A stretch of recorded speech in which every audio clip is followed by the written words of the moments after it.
Olá e bem-vindos. O tema de hoje é um universo que, bem, todos conhecemos mesmo que de lado. A autoajuda. É um mercado gigante, cheio de livros, de cursos, de gurus, todos a prometer uma vida melhor. E a grande questão é, o que é que neste mundo de promessas tem mesmo fundamento científico? E que papel poderá a inteligência artificial ter para nos ajudar a navegar nisto tudo? Exatamente. O material de base para a nossa conversa hoje é um diálogo fascinante. Foi entre o investigador humano, o Edson Zogby, e uma IA, e explora precisamente essa encruzilhada. A nossa missão aqui vai ser destilar os pontos mais importantes dessa conversa e, claro, separar o que é apoiado pela ciência daquilo que é, muitas vezes, apenas marketing bem embalado. Ok, vamos a isso então. E a conversa deles começa logo por um ponto que me parece crucial e até surpreendente. A ideia de que práticas como a gratidão ou o pensamento positivo podem de facto alterar a química do nosso corpo. Eu sempre olhei para isto com alguma desconfiança. Parece-me algo puramente subjetivo. É o ponto de partida perfeito, porque tira a discussão do campo da opinião e leva para a bioquímica. E a resposta da IA neste diálogo é notável porque não usa generalidades como faz-nos sentir bem. Pelo contrário, apresenta estimativas, percentagens de impacto, baseadas em efeitos neuroquímicos conhecidos. E foram essas percentagens que me cativaram logo. Não estamos a falar de sentir-se um pouco melhor. Estamos a falar de mudanças que, teoricamente, podiam ser medidas. O que é que esses números nos dizem? Dizem-nos que há uma ligação clara entre estas práticas e a libertação de neurotransmissores e hormonas. Por exemplo, a conversa aponta que a gratidão e a meditação estão associadas a um estímulo na produção de serotonina e dopamina. Os nossos reguladores de humor e de satisfação, basicamente? Exato. E, ao mesmo tempo, podem reduzir os níveis de cortisol, a hormona do stress. E o impacto estimado disso, em números? Fala-se numa melhoria de 15 a 25% no humor e bem-estar geral. Mas, claro, com prática consistente. Não é algo que se faça uma vez e resolva a vida. Certo, mas 15 a 25% já é significativo. O que é que isso quer dizer na prática? É a diferença entre um dia mau e um dia razoável? Ou se calhar entre um dia bom e um dia excelente? É uma ótima pergunta. Acredito que seja mais a primeira hipótese. É sobre elevar a linha de base. Se o nosso normal é um 5 em 10, estas práticas podem ajudar a que passe a ser talvez um 6 ou 7. É sobre resiliência e regulação emocional no dia a dia. A conversa também aborda o exercício físico, que tem um impacto ainda mais pronunciado. O exercício é o clássico que ninguém pode negar. Que números são apresentados aí? Aí já falamos de um aumento de 20 a 30% na energia e também na redução de sintomas depressivos. O mecanismo é a libertação de endorfinas, da anandamida, que produzem a tal euforia de corredor. E depois há a visualização de metas, que ativa o sistema de recompensa, o da dopamina. E isso pode aumentar a motivação em cerca de 10 a 20%. Tenho de admitir que sempre fui muito cética em relação às afirmações positivas. Aquela ideia de olhar ao espelho e dizer eu sou um sucesso parece-me um bocado forçada. O diálogo deita isto completamente por terra ou há ali alguma ciência que me esteja a escapar? É uma reação comum e o diálogo aborda-a com nuances. O crédito que lhes é dado é mais modesto e condicional. A estimativa é de uma redução de 5 a 15% nos pensamentos negativos, a longo prazo. O mecanismo seria uma possível redução do cortisol, mas a chave é a consistência e, mais importante, a credibilidade. As afirmações têm de ser minimamente credíveis para quem as diz. Dizer sou um sucesso quando está desempregada pode ter o efeito contrário, não é? Seria mais eficaz dizer algo como estou a dar os passos necessários para encontrar um bom emprego. Isso faz muito mais sentido. É menos sobre mentir a nós próprias e mais sobre orientar o foco. Exatamente. Mas o ponto crucial que se sublinha na conversa é o contexto geral. A aplicação cumulativa de várias destas práticas pode levar a uma melhoria geral de 25 a 50% no bem-estar. Contudo, e este contudo é muito importante, em casos clínicos graves, como depressão profunda, O impacto destas técnicas isoladas é inferior a 15%. Elas não substituem terapia ou medicação. Não são de todo uma cura milagrosa. O que nos leva diretamente à segunda grande questão. Se a lógica e o conhecimento alimentam o ceticismo, como sugere o investigador, serão eles inimigos da autoajuda? É uma tensão que eu sinto em mim mesma. Uma parte quer acreditar, a outra analisa tudo friamente. O que é fascinante é que a IA, nesta conversa, não vê o ceticismo como um inimigo. Vê-o como um filtro essencial. E para explicar isto, usa uma analogia muito elegante retirada da filosofia: a dialética hegeliana. Uma abordagem filosófica para um tema tão prático. Parece arriscado. Como é que se aplica aqui? É surpreendentemente claro. A tese seria autoajuda na sua forma mais pura, mais intuitiva, baseada na experiência pessoal e, pronto, na fé de que funciona. A antítese é o ceticismo, o pensamento crítico que questiona tudo com base na lógica e na ciência. E o confronto entre estas duas forças gera a síntese. Que seria? Uma autoajuda racionalizada, fundamentada em evidências, despida de promessas milagrosas e adaptada à complexidade de cada indivíduo. Nesta visão, o ceticismo não destrói a autoajuda, refina, obriga a ser melhor, mais honesta. Mas essa síntese não corre o risco de retirar a parte emocional que atrai tantas pessoas à autoajuda em primeiro lugar? Se for tudo demasiado clínico e racional, ainda funciona? Essa é a grande questão. A resposta que o diálogo sugere é que não se perde a parte emocional. Ancora-se. Em vez de uma esperança vaga, tem-se uma confiança fundamentada. E são dados exemplos concretos desta síntese em ação. Práticas que fizeram essa travessia do campo da crença para o da ciência. Suponho que estejamos a falar de coisas como o mindfulness, por exemplo? Exatamente. O mindfulness e a psicologia positiva são os dois grandes exemplos. Ambas são práticas que inicialmente foram vistas com enorme desconfiança por muitos círculos científicos. Eram consideradas demasiado soft, por assim dizer, mas foram submetidas a um escrutínio rigoroso, com estudos de neuroimagem, ensaios clínicos controlados, meta-análises, e sobreviveram. Hoje, são aceites e utilizadas em contextos clínicos. Elas são a prova de que é possível construir pontes sólidas entre o pensamento crítico e o desenvolvimento pessoal. Ok, a gratidão precisa de um alvo percebido, mas e essa outra técnica, a reestruturação cognitiva? O nome em si já soa muito mais clínico, menos feel-good. Tem o mesmo tipo de validação científica por trás? Sem dúvida. E talvez até mais robusta. A reestruturação cognitiva não é apenas uma técnica de autoajuda. É um pilar da terapia cognitivo-comportamental, ou TCC, que é uma das abordagens psicoterapêuticas mais validadas empiricamente que existem. Então isto não é algo que surgiu nos últimos anos com a onda da autoajuda? De todo. A sua origem é, curiosamente, filosófica. Remonta ao estoicismo grego e romano. A ideia central que se pode encontrar em filósofos como Epicteto é que não são os eventos que nos afetam, mas a interpretação que fazemos deles. É um princípio com mais de 2000 anos que a ciência moderna veio validar. E como é que a ciência moderna a valida? O que dizem os estudos? A TCC, que se baseia muito nesta técnica, tem taxas de eficácia documentadas entre os 50% e os 75% para casos de depressão e ansiedade. E não falamos apenas de relatos subjetivos de sentir-se melhor.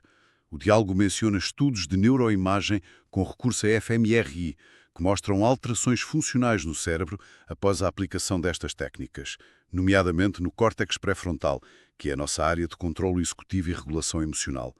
Basicamente, o cérebro aprende a reagir de forma diferente aos mesmos estímulos. A conversa também refere que é especialmente indicada para a depressão. Por que essa especificidade? É particularmente eficaz porque ataca diretamente o que Aaron Beck, um dos pioneiros da TCC, chamou de tríade cognitiva negativa. Este é um padrão de pensamento muito comum na depressão, uma visão persistentemente negativa de si mesmo, sou um falhado, uma visão negativa do mundo, tudo corre mal, e uma visão negativa do futuro, nada vai melhorar. E a reestruturação cognitiva quebra este ciclo. Precisamente, ensina a pessoa a ser uma espécie de detetive dos seus próprios pensamentos, a identificar estes pensamentos automáticos negativos, a questionar a sua validade, que provas tenho de que sou um falhado, e a substituí-los por interpretações mais realistas e equilibradas. No entanto, a sua aplicação vai muito para além da depressão. É usada em transtornos de ansiedade, stress pós-traumático, gestão da raiva. É uma ferramenta extraordinariamente versátil. Ok? Para além da psicologia positiva e do mindfulness, que já são mais conhecidos, que outras abordagens é que o diálogo identifica para alguém que se vê como cético e valoriza a lógica? São apresentadas várias outras pontes muito interessantes. A primeira, que já falamos a propósito da reestruturação cognitiva, é a própria filosofia estoica. O estoicismo está a ter um renascimento e a razão é que é um sistema completo e muito prático. Sim, o estoicismo está por todo o lado agora, mas muitas pessoas pensam que é sobre ser frio e reprimir as emoções. É essa a perspectiva que o diálogo apresenta? Não de todo. O diálogo descreve-o como um sistema focado na lógica e num princípio fundamental, a dicotomia do controlo, ou seja, a capacidade de distinguir claramente entre o que podemos e não podemos controlar e focar a nossa energia exclusivamente no que podemos. Não se trata de não ter emoções, mas de não ser dominado por elas, especialmente pelas que vêm de tentar controlar o incontrolável. É profundamente pragmático e não exige crenças místicas. E, para além da filosofia antiga, o que mais há de moderno? A seguir temos a psicologia comportamental, com um foco muito grande na construção de hábitos baseada em ciência. É menos sobre a introspeção e mais sobre a ação mensurável. Como o livro Atomic Habits, suponho, que é quase um manual de engenharia para o comportamento humano. Exatamente. Esse livro é um exemplo perfeito e é mesmo mencionado na conversa. O apelo para um cético é que não se baseia em crenças, mas em mecanismos de recompensa e repetição que podem ser testados. Se fizer X, o resultado Y é provável. Não há que acreditar, há que fazer e observar. Outra ponta é o humanismo secular. Esse é um termo menos comum. O que significa neste contexto? É uma estrutura ética e desenvolvimento pessoal que se baseia na razão, na compaixão e em valores humanos universais. Tudo sem qualquer referência a dogmas religiosos ou sobrenaturais.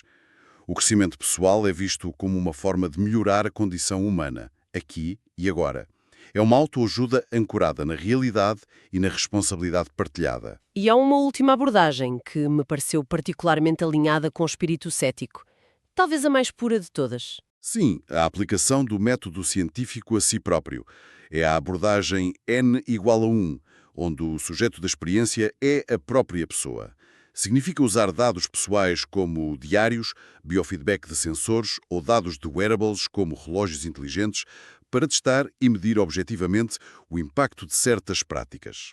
Portanto, em vez de acreditar que a meditação funciona, pode-se medir os seus efeitos na frequência cardíaca em repouso, na variabilidade da frequência cardíaca ou na qualidade do sono e tirar as próprias conclusões baseadas em dados. Precisamente, é a personalização máxima do ceticismo informado. Deixa de ser uma questão de será que isto funciona em geral para será que isto funciona para mim, nestas condições. É o antídoto perfeito para as generalizações do mercado da autoajuda. Então, o que significa tudo isto?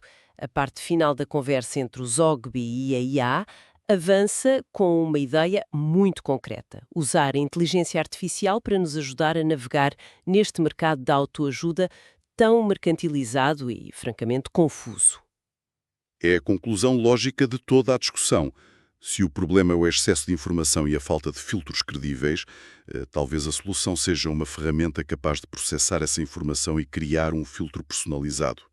A proposta é uma IA que funcione como uma curadora de autoajuda, baseada em evidências. Ok, uma curadora de IA soa incrível, mas os meus alarmes começam logo a tocar. Como é que isso funcionaria na prática, sem se tornar apenas mais uma ferramenta de marketing? Quem controla os dados? Essas são as questões éticas centrais e o diálogo não as ignora. Mas vamos primeiro ao funcionamento ideal. A primeira fase seria a recolha de dados. A IA faria uma análise do perfil do indivíduo, o seu histórico, as suas crenças, é uma pessoa mais espiritual ou mais pragmática, e as suas necessidades atuais, claro, gestão de stress, procrastinação, etc. E até o tipo de personalidade. E depois, em vez de me mostrar anúncios do curso mais recente, faria o quê? Em vez de se basear em popularidade ou publicidade, a IA cruzaria o seu perfil com uma vasta base de conhecimento. de estudos científicos, ensaios clínicos, meta-análises.